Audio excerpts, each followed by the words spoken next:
Good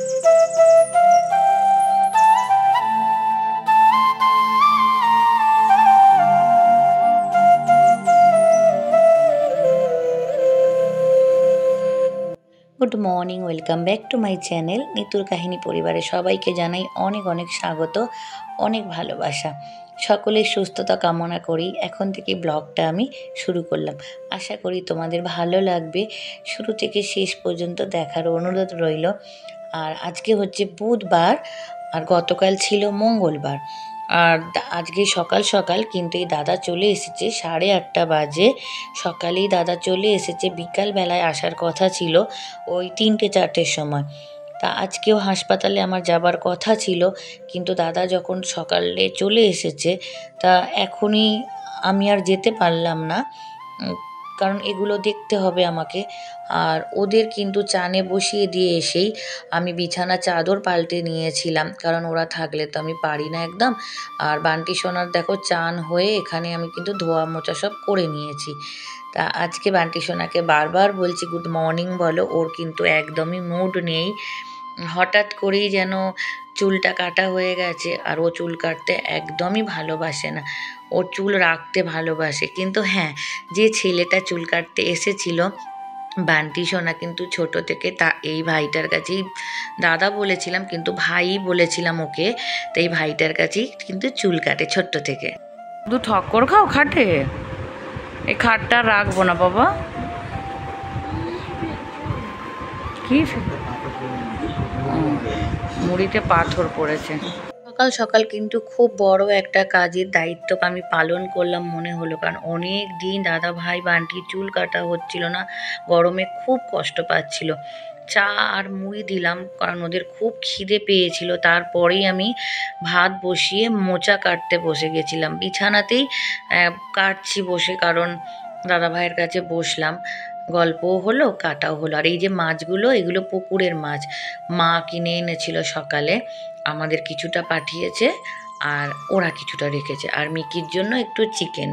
তা দাদা ভাইকে তো শুধু মুড়িটা দিয়ে চা খায়। তারপরে আমি কিন্তু ওই মোচা কাটতে কাটতেই রান্নাঘরে এসে এই যে দেখো ছাতুটা আমি কিভাবে করি। আমি মিক্সির মধ্যে একটু বিট নুন, যেহেতু চিনি দিই না, আর ছাতু দিয়ে জল দিয়ে এরকম পেস্ট করে নিলে কিন্তু ঝটপট হয়ে যায়। আর ওই চামচ দিয়ে যদি আমি গুলতে থাকি না, অনেক সময় ডেলা থাকে, অসুবিধা হয়। কিন্তু এইভাবে দেখো চট জলদিও হয়ে যায়, কাজের মধ্যে কোনো সমস্যাই হয় না। তা আবার দাদাভাইকে আর বান্টিকে ছাতু দিয়ে আমি বাকি মোচাটাও কেটে নিলাম। আর সাথে দেখো এখানে এইভাবে কিন্তু আমি সবার ভিডিওটা যেরকমভাবে সময় পাই চালিয়ে রাখি। এটা কিন্তু ক্যাচ উইথ মৌ দিদিভাইয়ের ভিডিও চলছিল। সব সময় তো সময় করে উঠতে পারি না আমি ভিডিও দেখা সবার, তা যখন যেরমভাবে পারি আমি সবার এইভাবে ভিডিও দেখি। তোমরা আমাকে কেউ কখনোই দেখতে বলো না, আমি ভালোবেসে দেখি তোমাদের ভিডিও। তা ওখানে দেখলে চৈতালিকে চা বিস্কুট দিয়েছি, চৈতালি গেছিলো হাসপাতালে। জানো তো বারবার হাসপাতাল থেকে আমরা নিরাশ হয়ে বাড়ি ফিরছি। যতবারই বলছি যে কেমোটা কবে দেবে, কেমোর মেডিসিনটা চালালে দাদাভাইয়ের এই কষ্টটা কমে, ব্যথা কমে, ক্যান্সারটাও নিয়ন্ত্রণে আসে। কিন্তু ডাক্তাররা বারবার ঘোরাচ্ছে, সিটি স্ক্যান, এই ব্লাড টেস্ট, আর কত ব্লাড টেস্ট হলো বলো তো এই কদিনে, মানে প্রচুর। তা আজকে বুধবার, আজকে চৈতালি আর বাবু গেছিল ডাক্তারের ডেট নিতে, আর গতকাল তো আমি গেছিলাম, ডক্টর দেখিয়ে বাড়ি চলে এসেছি। দাদাভাই বেশিক্ষণ কিন্তু থাকতে পারে না হাসপাতালে। আর এখানে দেখো চৈতালিকে বললাম একটু বস, আমি তুই চা খা। ও হাসপাতালে চা খেয়েছে, ওর ভালো লাগেনি। তা ওকে বললাম তুই চা খা, আর আমি ততক্ষণ মোচাটা ঝটপট করে করি, তুই একেবারে নিয়ে চলে যাবি। তা আমি কিন্তু না এইভাবে ডাল দিয়েই প্রথম থেকে, মানে যখন থেকে আমি রান্নাবান্না এইভাবে করছি, প্রথম থেকে বলতে বিয়ের পর থেকে, বিয়ের আগে কিন্তু শুধু আলু টালু ছোলা দিয়েই মোচা বানাতাম, কিন্তু ডাল দিয়ে আমাকে এটা দাদাভাই বলেছিল একবার করে দেখো, খুব টেস্ট হবে। তা আমি কিন্তু বেশিরভাগ রান্নাই তোমাদের দাদাভাইয়ের থেকেই শেখা। তা এইভাবে যদি বানাই না, বাচ্চারাও খুব ভালোভাবে খেয়ে নেয়।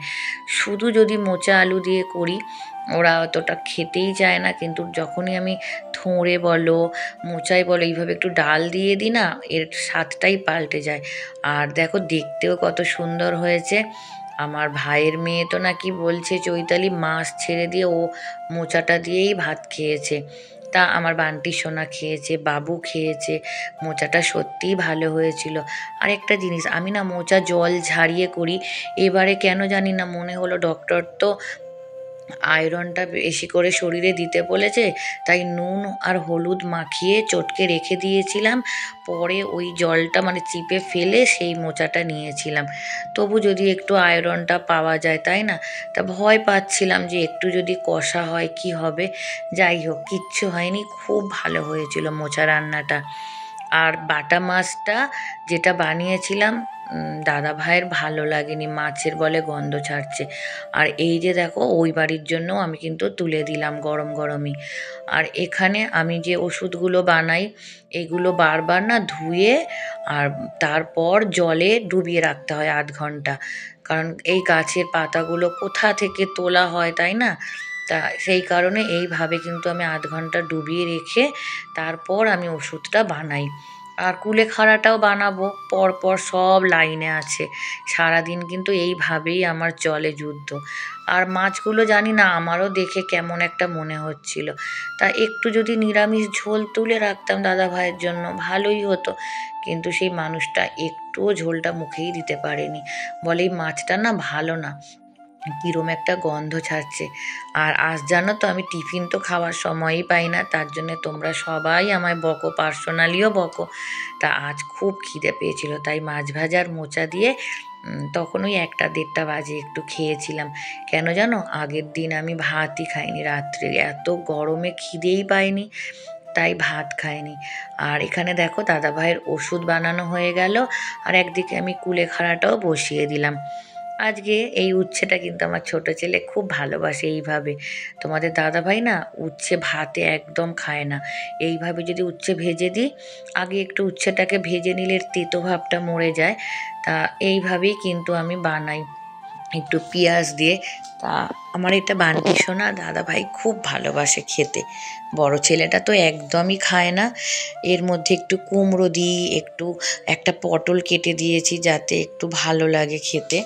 তা এইভাবেই আজকের কিন্তু মেনুগুলো তোমাদের বলেইছিলাম যে বাজার দেখাতে পারিনি, কিন্তু রান্নার সময় নিশ্চয়ই তোমাদের সাথে শেয়ার করব কি কি বাজার করে এনেছিলাম। তা দেখতেই পাচ্ছ যেগুলো আমি করেছি তোমাদের সঙ্গে কিন্তু শেয়ার করলাম। আর একটা কথা, আজকে কিন্তু আমি 2 দিনের ব্লগ দিয়েছি জানো তো। আজকে বেশিক্ষণ দেখাতেই পারিনি ভিডিওটা। আর এখানে আমার অবস্থাটা একবার তোমাদের দেখালাম, দেখো। যেহেতু আমি না বেশিরভাগ সময় রান্নাঘরেই থাকি, তো তাই জন্য আমার অবস্থাটা কিন্তু এরকম হয়ে যায়। আমি কিন্তু সকালেই চান করিনি, তাও যে আমার এই অবস্থা হয় কেন। আর এই যে দাদাভাই ঘুমোচ্ছে, আমি কিন্তু ঘুমের মধ্যেই ওকে ওষুধটা দিই, ও খেয়ে নেয়। কারণ 0.5 ঘন্টা ছাড়া ছাড়া এসে আমাকে দেখে ওকে কিন্তু ওষুধটা এই যে খাইয়ে দিলাম। আবার আমি 0.5 ঘন্টা পর এসে আবার খাওয়াবো। আর চলো আজকের মেনুটা কিন্তু তোমাদের সাথে একটু শেয়ার করে নিই। তা ভাত, এখানে মোচাটা হয়েছে। মোচাটা কিন্তু এখন যখন ভয়েস দিচ্ছি আমার খুব খেতে ইচ্ছা করছে। আর এই যে মাছের তরকারিটা দাদাভাই একদমই খায়নি, আর এটা কিন্তু খুব ভালোবেসে সবাই খেয়েছিল। তার পরের দিন আবার আমি চলে আসলাম, ওই দিন আর ব্লগ করতেই পারিনি। তা একদম সকাল থেকেই শুরু করলাম, সবাই ঘুমাচ্ছে। আমি চান করেই ভাত বসিয়েই যেটা করি, আমি আগে ভাত বসিয়ে পুজো করতে চলে আসি। আমার প্রতিদিনের ঠাকুর সেবা থাকে। তা আমি ভোলানাথকে আর গোপালকে আমি সকালবেলায় চান করিয়ে দিই, কারণ বেলায় না আমি আর করে উঠতে পারি না। এটা কিন্তু বৃহস্পতিবারের ব্লগ। তা হাসপাতালে বৃহস্পতিবার আমরা আর কেউ যাইনি, চৈতালি গিয়েছিল বুধবার, বলেইছিলাম। বাবু নিয়ে গেছিল, বাবু একা যেতেও পারত, কিন্তু বাবুকে ছাড়ি না আমরা একা। সেখানে ব্রিজের উপর দিয়ে যাবে তো, একা একা যাবে, সেই কারণে চৈতালি গিয়েছিল। তা কাজ হয়নি গো, আবার শুক্রবার যেতে হবে। কারণ আমরা তো মঙ্গলবার আর শুক্রবার ডক্টর দেখাই, তাই ডক্টরের সই ছাড়া সিটি স্ক্যানের ডেট পাবো না। তা কি আর করা যায়, বারবার হাসপাতাল থেকে হতাশ হয়ে আমাদের বাড়ি ফিরতে হচ্ছে। শরীরের কষ্ট, টাকার খরচ, মানে কি আর বলবো তোমাদের। আর এখানে দেখো বৃহস্পতিবার দিন বাবুকে খাবার করে দিচ্ছি। এখানে ওই গাজর টাজর সব ছিল, একটু ফ্রাইড রাইস মতন করে দেবো। আর এইটা তোমাদের কি দেখাচ্ছি জানো, পুজো করতে বসেছি, আমার মিকু কিন্তু হিসু করে ফেলেছে। মিকি তো সেইভাবে ট্রেনিং করানো হয়নি। আবার দেখো আমাকে এটা প্রতিদিনেরই কাজ, এটা আবার আমাকে ধুতে হলো, জামা কাপড় ছাড়তে হলো।